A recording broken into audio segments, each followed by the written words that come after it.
কিছু Italian sentence দেখি। ১. Studio italiano in miglioro quando faccio pratica. আমি ইতালিয়ান পড়াশোনা করি এবং অনুশীলন করলে উন্নত করি।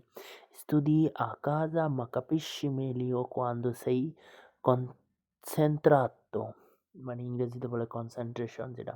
তুমি বাড়িতে পড়াশোনা করো কিন্তু মনোযোগ হলে ভালো বোঝো। ৩. Studia ogni giorno e riposa quando è stanco. সে প্রতিদিন পড়াশোনা করে এবং ক্লান্ত হলে বিশ্রাম নেয়। ৪.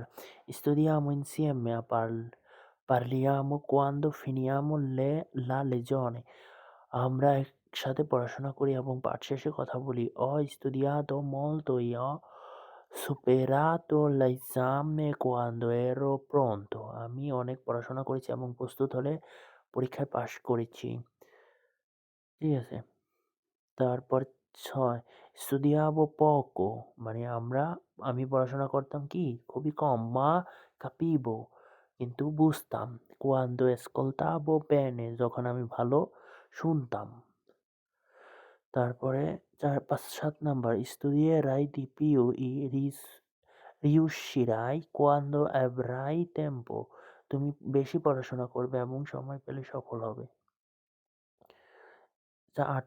Sto studiando ora e ascolto music mentre lavoro. আমি এখন পড়াশোনা করছি এবং কাজ শেষের সময় গান শুনছি।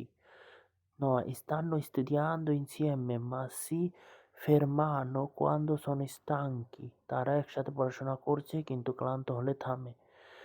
১০. Studi ogni sera e impari meglio quando sei tranquillo. তুমি প্রতিদিন সন্ধ্যায় পড়াশোনা করো এবং শান্ত থাকলে ভালো শেখো। ধন্যবাদ।